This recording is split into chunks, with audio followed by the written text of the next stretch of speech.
let's go on. So welcome everybody. This is, there she is. I'm sorry, both of y'all. So Brianna, can you go on mute and tell us who you're holding? Oh, so this is my daughter, Willow.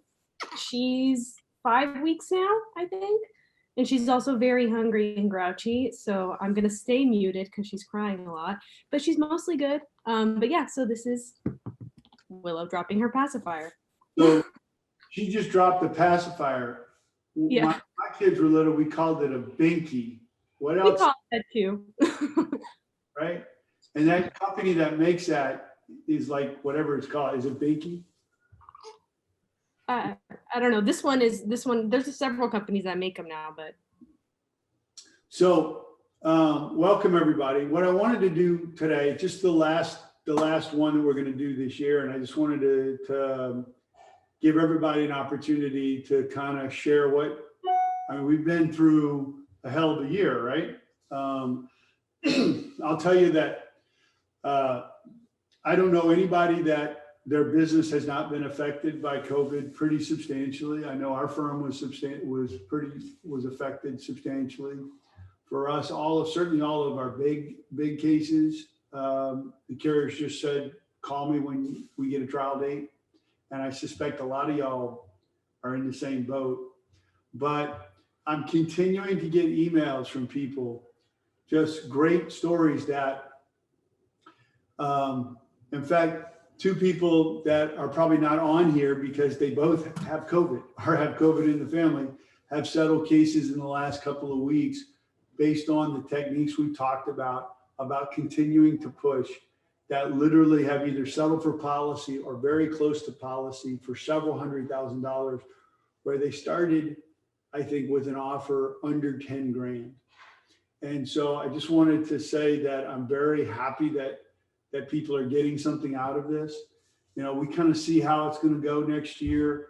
But what's interesting is when we look at the results of the survey, one of the very common threads is, I'm very thankful for the family community from AlderTalk.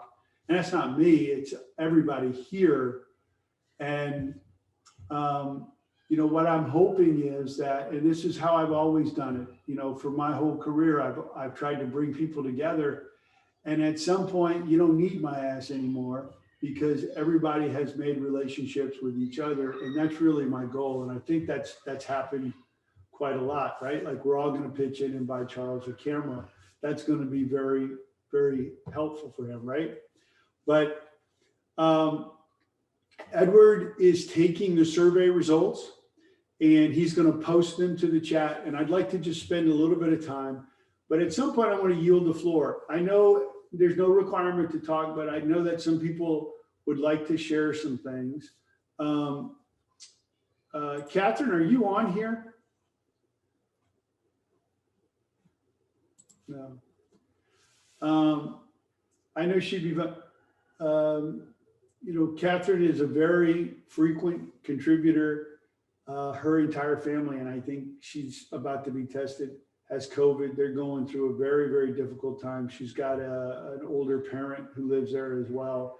So if you have a chance, reach out to her. Malisak just texted me and said she can't be on here. She had a rough night. She's tested positive for COVID. And so I know Gina's brother's a ER nurse at County, that it's not going great, that the beds are full, completely full. So, you know, please continue to reach out and support each other. But I wanted to start by saying that we've talked throughout the year about different books, about things that I've read that I thought were helpful that I share with you. And so I've put in the chat a list of many of the books that I've read this year that I've talked about that I think that you all would benefit from as well. And so what I'd ask is, if you see a book that's not on there, something that you all have felt was really particularly helpful, would you add it to the chat while we're talking, please? It's interesting, as I've said before, that a lot of the books that I've put on this list don't say a lot of different things. from the billionaire Ray Dalio, who talked about principles, to Josh Medcalf, to Lucas Jaden, to some of the, Who Moved My Cheese, to a book that a restaurateur wrote about how to take care of people. Most of the things that they say have a common thread, right? And then I also wanted to say, so take a look at those and please feel free to add anything that you want. The most recent book that I read was referred to me by a student from Case Western who heard I gave a speech to a law class this year, and I offered to mentor the 30 kids in the class, and one of them took me up on it. Shocker. That's a reflection of me, but also commonly how it goes. And I did like a lot of y'all, gave her chopped wood, told her about some of the other stuff. And she said her mother reads the Energy Bus like once a year. So I got it and I read it, it's in the list. And for business purposes, the idea of how you be a manager, about keeping your energy up, about being positive, and about accepting responsibility for when our staff isn't doing as well, when the lawyers maybe that work for us aren't doing what we want them. The first place to look for improvement is in ourselves. And I did that. And I realized I was not being very positive, right? I'm here, I'm Mr. Positive, execute, whatever. And in my own backyard, I wasn't doing what I felt like I needed to do. And so I changed it right away. And the old idea of there's no time like the present, right? When people tell me, well, I'll get to that on Monday, I'm like, well, why not right now?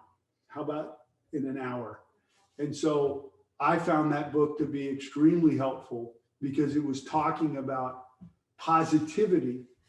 It attracts positivity. And isn't that true in everything we've done, right? If you want to be loved, you give love. If you want to be blessed, you give blessings. I have found that every dollar that I've ever given away has come back to me 1,000-fold, right? Every person I've ever helped, I feel like has come back 1,000-fold. Even the people that took my help and took advantage of it, even the people that took my money and stuck it in their pocket and laughed at me, it was a blessing to me because that's just the way the universe works, right? And so we did the toy drive for YMCA yesterday. I know y'all have probably seen some of the postings we did. Everything that Gina and I were able to give was multiplied multiple fold by people that we knew, by friends that we just asked for help. And it was just an amazing experience.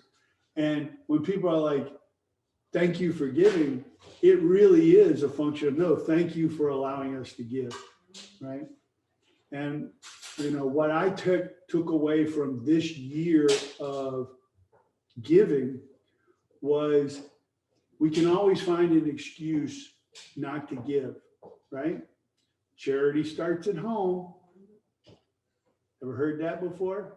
All that means is I'm going to keep mine and not give it away, right? That's kind of what that means. But another common thing is, well, but the need is so great. There are 800,000 new unemployment claims. That how can I make a difference? And we have adopted that the idea that we're not going to help everyone, but that does not mean that you can't help someone. So I would encourage you at the end of the year now to kind of reanalyze, recommit, redouble your efforts. It will come back to you 1,000-fold. So I wanted to just say that, and I don't know if anybody has added any of the book. Yeah, when breath becomes air. Who put that on there? Yeah, could you tell us what that book's about a little bit? Yeah, this is an autobiography by a Dr. Paul Kalanithi in California. It's a book about dying and death. And if you're all thinking, I don't want to read it, you'd be mistaken, because the way that he approaches is unavoidable demise, and the way he approaches it by acceptance, I think is the key word. He accepts life as it comes to him, and then he writes about it in a poetic kind of way. I was racing to get to the end of the book, and when I read it, the first thing I wanted to do is read it again, because there are so many life lessons in this book. It just blew my mind. The one thing, Mike, you bring up time and again, and it's taken me about 3 or 4 decades to learn, the only time that is important is right now, right this second. Everything else is not important because it's happened already, nothing you can do about it. It's in the future, it might never come to pass. And this guy just honed into that. He was a surgeon with surgical precision. So it's not a depressing story. Okay, he dies, there's the line, but it's one of the best books I've read in the last decade. Do you feel like that author accepted reality for what it was, the truths that were truths, and then reacted to those truths? Yes, and which is the main lesson. I have the good fortune that I'm married to a practicing Buddhist, so I've been exposed to meditation for a long time, and finally that stuff starts to sink in my slow brain a little bit. And the most important thing that I'm learning is, I know it sounds so trite, but it is what it is. You work with what you have. Don't think too much about other stuff. You make the best of your situation. It sounds so pablum, but that's what Paul Kalanick talks about. He made the most of a bad situation. And I thought it was incredibly inspirational. You know, a couple of things, and then I'm going to pass the buck to other people, because today's, I talked too much already. But kind of some of the things that I've really kind of come to understand in my life, for especially this year, a couple of different things is, one, that change always happens, right? Change is always a constant. And so knowing that change happens, you would have to accept that as a truth. Now, we all can come up with reasons why we don't accept change. We can ignore it. We can do whatever, but change happens. And how you deal with change is the most important thing. I just heard something, without change, you'd have no butterflies, right? All that is a change of perspective on a truth that's going to happen no matter what. And every one of us on this call has gone through catastrophic changes in our lives. Again, from the fall of the Soviet Union to 9/11 to the financial crisis to COVID, right? Every one of us, and every one of those things was a cataclysmic event that changed the course of our lives. And it was up to us to decide how to deal with that, right?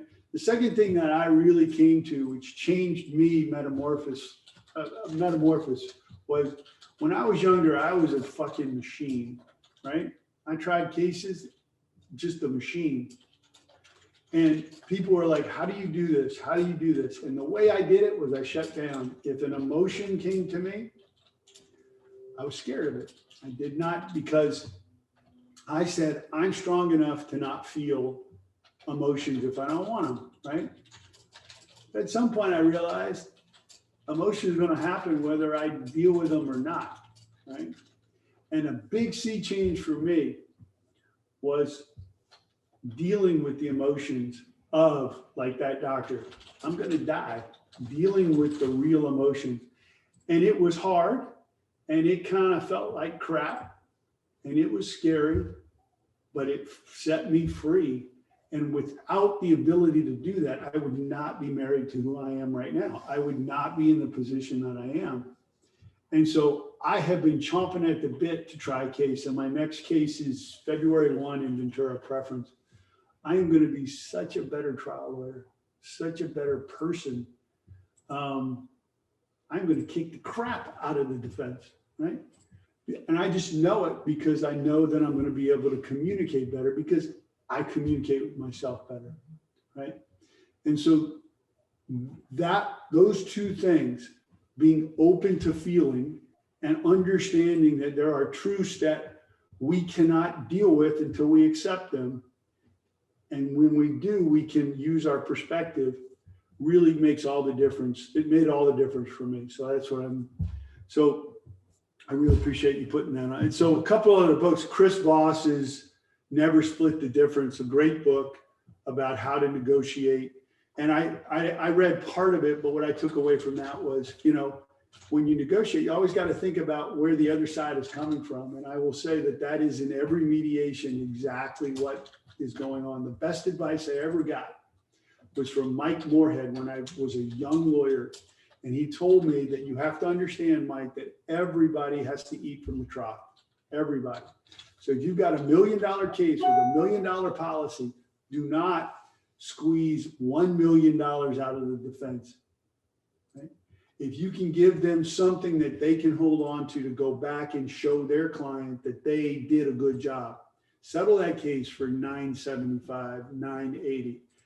My reaction was, I just screwed my client out of 20 grand. He said, cut your fee so that the client gets the same amount of money.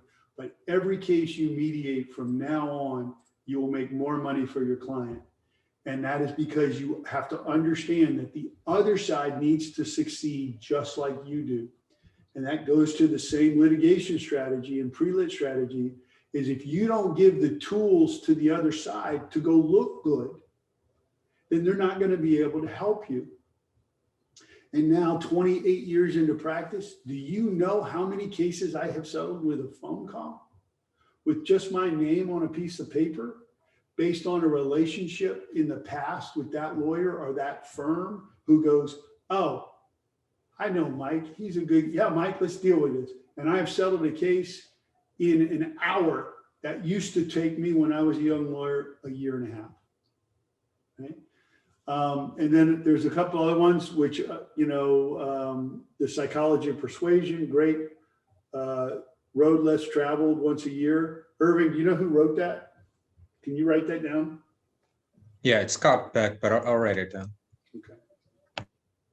So I'm going to stop talking for a minute. And at this point, I'd love to open the floor up and give everybody an opportunity. You don't have to, but I'd love for this to be kind of a look back at the year, a reflection of the year, and now to kind of start running so that we hit 2021 in full stride. Anybody? Nobody. Okay, all good. So Mike, I'll say something. go ahead, Hani. So for me, something that, based off of reflection, what I've found more and more now, and it's more concrete, is that as human beings, we're a lot more resilient than we believe. And the things that we've experienced and the things that we've seen and the things that we've had to sacrifice and how we've conformed to society as it is now tells me a lot about our resilience. And I think that we've planted roots for a new year to come. And I'm hoping and I believe that we will blossom into something beautiful. Thank you. Yeah. AJ, I love talking to you. Tell us something, my man.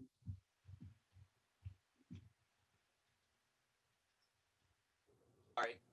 I'm loving this year. I mean, to me, it's been amazing because I love spending time with family and my kids. And that's why I opened up my own business so I could spend more time at home with the kids. And it's a blessing. I got an office 2 minutes walking distance from home. So I walk to work. The minute I'm done at work, head back home, spend more time with the kids. And I think I got blessed because I got to meet a lot of attorneys all around the country, learned a lot. I'm on Zoom on daily basis, watching and learning. And I can't wait to go back to court. But I also have a permanent nerve damage. So I could never wear a suit or a shirt with a tie. So I just go to court with t-shirts and everybody is okay with it. I just don't know if I really try a case, how would the jury feel? So that's the only thing I'm struggling with. Yeah. But I'm blessed. Thank God. Well, I think that's a good segue. I asked some of these questions in the survey to everybody, and I don't know how many different results we have, but if you go to the chat, Edward has put in the answers. And I just wanted to talk a little bit about it and just have it, if you haven't looked at it, just think about this for a minute. 15 words or less, 3 things you're grateful for. And just listen if you have commonality with the other people here. Family, friends, and health. Family, people that are amazing, and health. Family, remaining employed, not catching COVID. Life, love, health. New friends, growing appreciation, friends, family. Health, family, friends. Family, health, and health again. Family, health, unrelentless will to succeed. Sounds familiar, huh? Very common. There's more, but next question. In 15 words or less, 3 things you're positive about in 2020. Law school, bar exam, helped my family when they needed most. Had a baby, learned how to do things, and spent time with family. Who is that? More time with my wife, beginning to approach the end of law school. Eating healthier. Good health, business, relationships. More hugs, less gas, focus on what really matters. Learning that if Lord closes all doors and windows on you, the Lord has equipped you with tools to create your own doors and windows. 3 relationships that were created due to COVID. Family members and friends. I mentored a new student at school. Our realtor, first child who's on the way. On-air lectures. AlderTalk community. Aspiring law students who reached out to me from Instagram. Here we go. My relationship with the one and only Mike Alder. So this is clearly a smart person there. My relationship with the other AlderTalk regulars, right? Mike, Gina, AlderTalk friends. My Zoom book club. How many people would have a Zoom book club pre-COVID? 0. Right? So last couple of things. 3 positive habits you develop due to COVID. Eat better, exercise more, read more. Home workout, long walks, support local restaurants. More discipline, tech savvy, more appreciation. Execute immediately, read more, think about others. Better eating, better workout. Start my day with a glass of water, make time for my friends, walk. Dude, see how common this is with us? I mean, we're all kind of very, very similar. The last thing was reflect on how your community has been there for you and how you've been there for your community. This is open, right? My community has been there to support me in so many ways, educationally, legally, emotionally. I feel truly blessed of how supported I have been in 2020. Never thought I would be pregnant in the middle of a pandemic. It seemed hard enough to be pregnant while finishing law school. With the support of others, I've been able to develop better habits and grow in ways I could not have imagined. Everyone stuck together and shared in this catastrophe. Next, gatherings have been more intimate and less filled with distraction. It's good. Better conversations with friends and family. I've been supported in ways I never thought possible. So take a look at those. I mean, I appreciate everybody being, open to that and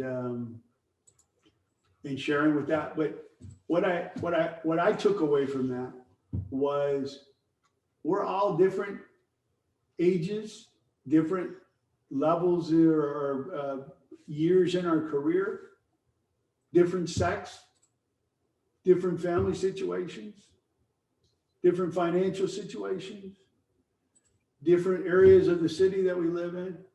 And yet probably 80% of what we all wrote was the same thing. Right? And that circle that's in these books, all these books, these people experience the same thing that we do. So when you feel alone, you're not. When you feel like you're thinking about crazy ass shit that nobody else thinks about, you're not. when you think you're the only one that's going through this, you're not.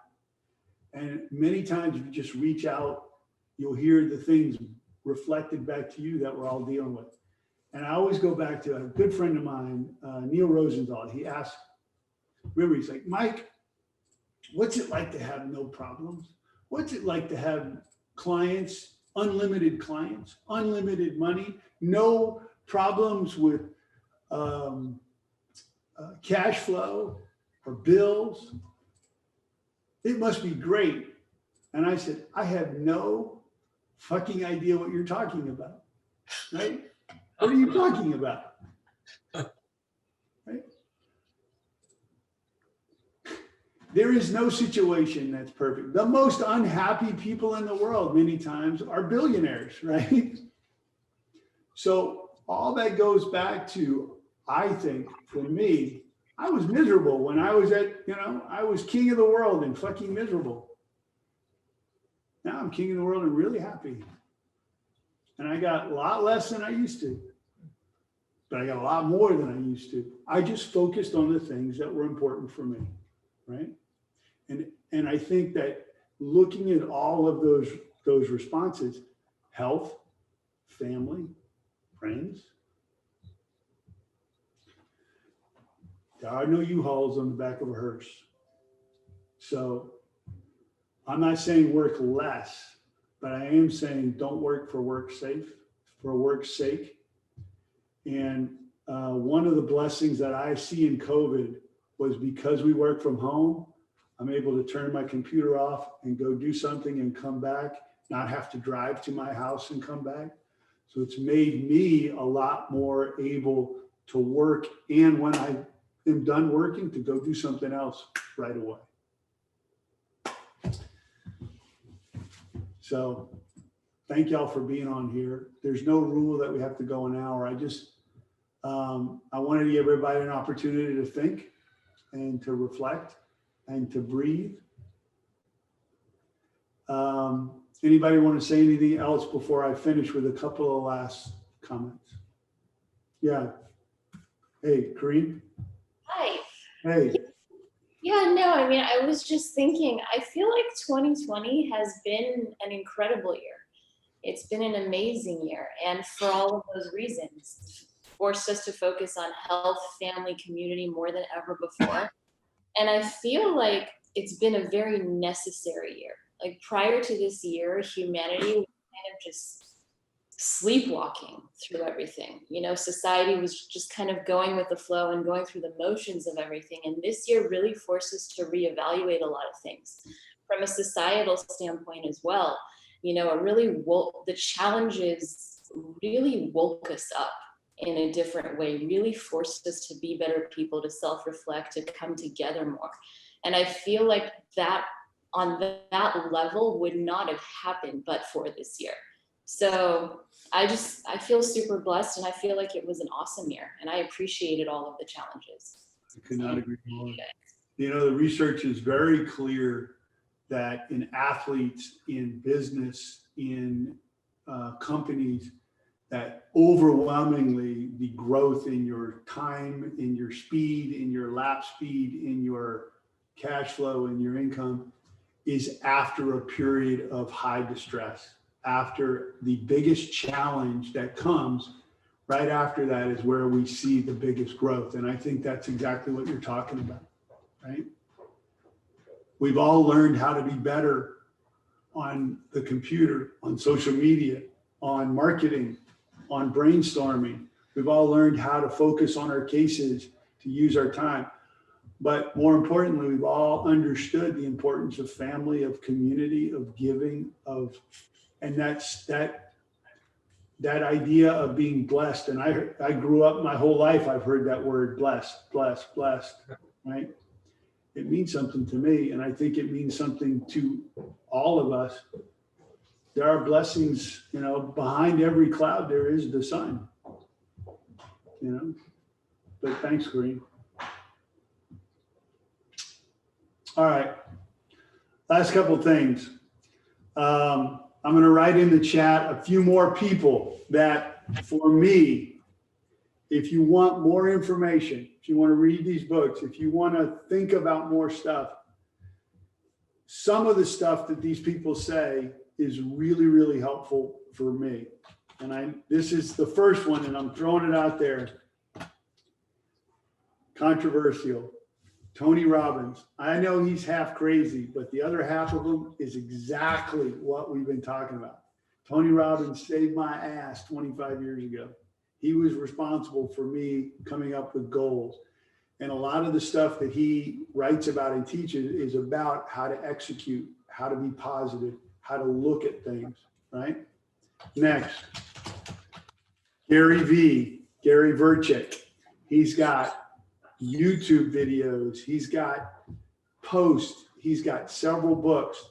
Again, a lot of that really dynamic, let's do it, let's execute, let's be positive. Next, Calm app.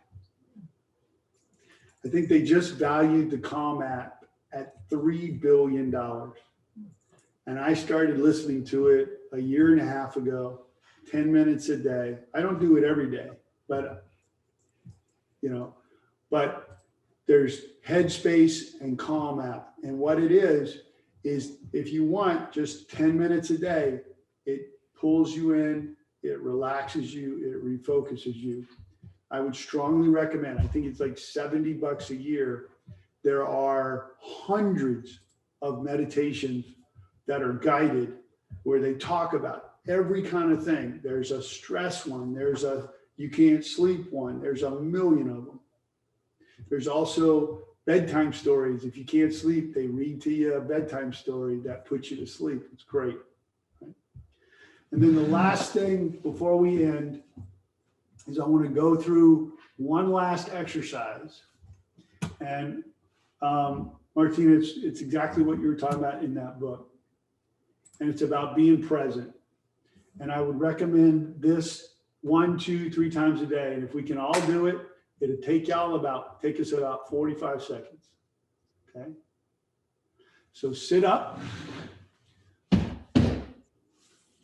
Slam your feet into the ground, and now they're in there, and roots on the bottom of your feet are starting to grow into the ground, and it's pulling your feet to the ground. Sit up like there's a line from the top of your head. Okay. I want you to now think just first 3 things off the top of your mind that you're grateful for. Think to yourself, just 3, doesn't matter what they are, doesn't have to be right or wrong, 3 things that you're grateful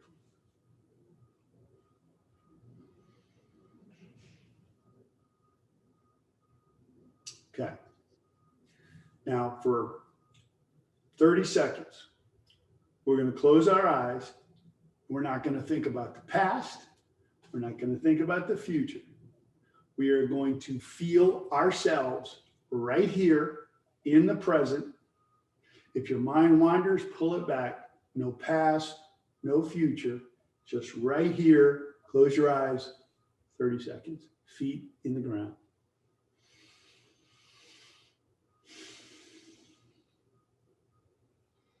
You're present, no past, no future.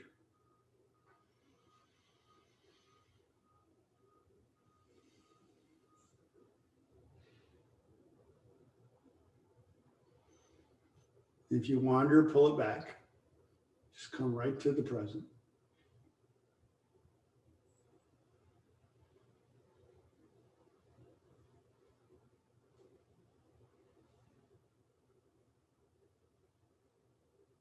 Done. Do that 2 or 3 times a day. Do it with your significant other. Go to them and say 3 things you're grateful for. Hold their hand. Your kids, 30 seconds. It was a game changer for me. It's all about present, right?